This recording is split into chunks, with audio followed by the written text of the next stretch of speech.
2022년 3월 29일입니다. 아침 8시 정도 됐고요. 오늘은 왜 일찍 나왔냐면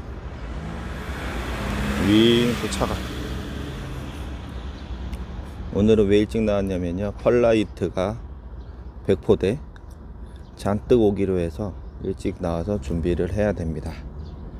엊그제 그 칼슘 시비할 때 효과적인 시간대, 아유 시끄러워가지고 뭐 하질 못하겠네. 아침에도 너무 시끄럽네. 정답은 3번입니다 3번. 들어와도 뭐 차이는 없는데 안에서 해야 되겠네요. 왜 3번일까요? 그 첫 번째, 왜 4시냐? 어머님들 저녁 해야 되잖아. 이제 가셔서 밥 해야 되고 바쁘시잖아요, 그쵸?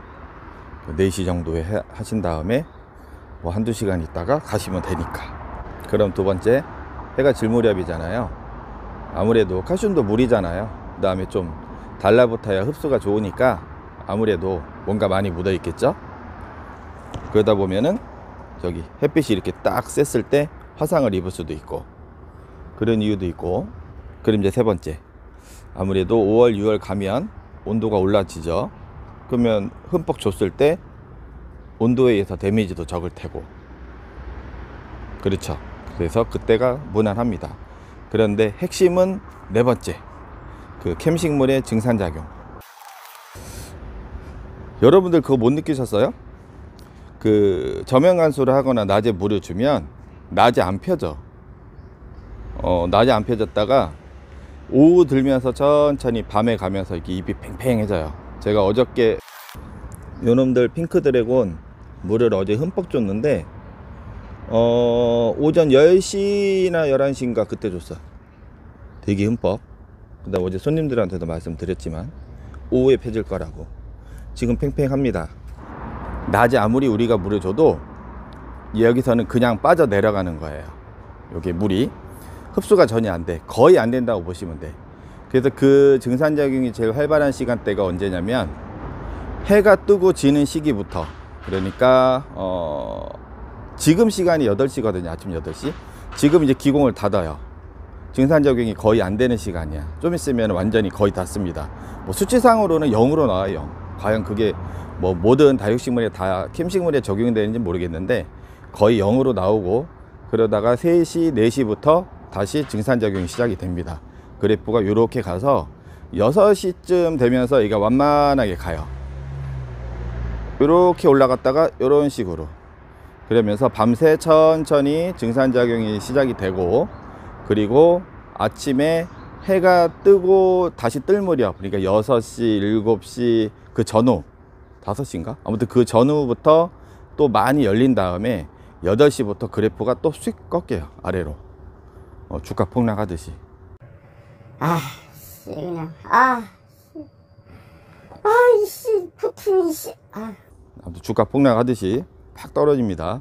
그러면서 다시 낮에는 기공을 이렇게 닫았다가 3시 이후부터 천천히 열리는 거예요. 그래서 제가 우리가 이제 칼슘 같은 경우는 옆면살포가 효과적이라고 했잖아요. 예를 들어서 칼슘이, 이게 칼슘이라고 치면 이렇게 흠뻑 쳐주는데, 저는 뿌리에도 흠뻑 주라고 말씀드리죠. 물 주는 날 물 대신 물만큼 그렇게. 그래서 요거를 낮에 만약에 예를 들어서 12시나 1시나 뭐 2시나 뭐 10시도 마찬가지고 낮에 이렇게 쳤어요. 물방울이 고여 있으면서 마를 거 아니에요. 그러면은 사실 이 기공이 열리지 않았기 때문에 흡수를 많이 못 할 거예요. 이론상은 그래. 이론상은 그런데 실제로 대입을 해도 말씀드렸지만 낮에 물을 주면 펴지는 게 아니라 밤에 빨아먹기 때문에 해가 질 무렵부터 3시부터 기공이 열리기 때문에 그게 더 효율적인 관리가 된다는 거죠. 어차피 하는 거 그래도 좋을 때 하면 좋잖아요. 그러면 나 낮에밖에 시간이 없는데 그럼 어떡하냐. 제가 뿌리에도 주라고 했잖아.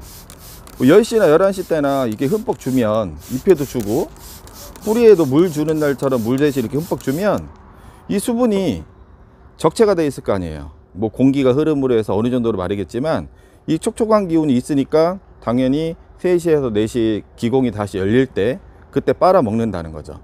그래서 뭐 시간대가 되게 중요하냐 아니냐 그걸 떠나서 효율적인 관리 방법에 있어서는 오후가 좋다. 여러모로 일소 피해, 그 다음에 여러분들 생활 시간, 그 다음에 고온으로 갈수록 온도, 그 다음에 제일 중요한 증산작용의 원리, 캠식물. 그래서 제가 추천해 드리는 거는 4시쯤이 제일 효과적이지 않을까 이렇게 생각합니다. 다만 거꾸로 겨울에는 제가 안 하라고 했잖아. 하지 말라고. 성장기에만 봄, 가을 그 정도 뭐 2-3번 정도 아니면 1번 정도 그 정도 해도 충분해요. 뭐 다음에 제가 이제 칼슘을 살포할 때 영상을 말씀을 드리겠지만 이게 애니멤지랑 1,7이거든요. 이게 약이 아니란 말이에요. 약이 아니에요. 설사 약이라고 해도 제가 뭐라 그랬어. 흠뻑 주면은 다 밑으로 용탈이 돼요. 아무리 흠뻑 줘도 빠져나가고 요 갇혀 있는 거는 그대로란 말이야. 100% 흡수하는 것도 아니고. 그렇기 때문에 너무 걱정을 하실 필요도 없어. 요거 이제 보관상 제가 이렇게 써놨는데 가만히 열어두면은 수분이 빨아먹어요. 그래서 딱딱하게 되고 색이 바뀌면 버리셔야 돼. 그래서 고무줄 같은 경우로 이렇게 묶어 놓으시고 그 락앤락 있잖아요. 저기 뭐야 찬장 아이씨 찬장이라네. 싱크대 이게 열어보시면은 저 락앤락 돌아다니는 거 많죠. 꼭 묶어 놓은 다음에 이게 지퍼 개봉해서 꼭 묶어 놓은 다음에 락앤락에 넣으시면은 몇 년 씁니다. 액체보다 가루가 가격도 더 저렴하고 보관기간이 좋아서 제가 그래서 가루 설명드리는 거예요. 이 회사도 액체 있어요. 액체 있는데 가루가 더 경제적이고 효율적입니다. 이게 물 500리터 물량이라 충분히 오래 사용할 수 있습니다. 가격도 저렴하고요. 정답을 맞추신 분한테 원래 2분인데 한 분이 저는 그분이 답을 바꾼 줄 알았어. 그래서 결론은 3분한테 갑니다. 답은 3번이었습니다. 4시. 여기서 응용을 하면 꼭 칼슘뿐만 아니라 물 줄 때도 그리고 다른 영양제를 줄 때도 효율적이라는 거겠죠. 그 시간이 제일 무난한 시간대예요. 다육이를 딱 보면 대체적으로 나는 시간이 없어서 바쁘다 그런 분들은 오전에 흠뻑 뿌리에 적셔 주시면 그 수분으로 인해서 나중에 오후에 충분히 역할을 할 겁니다. 너무 신경 쓰지 마시고 좋은 게 좋은 거니까 그 타이밍을 말씀을 드리는 거예요. 아그들이 때로 밀고 옵니다. 마스크 쓰고 얘들아 학교 다닐 때가 좋은 것이다. 사회생활 해봐라. 아휴 노가다 하나 뛰러 가야 되겠다.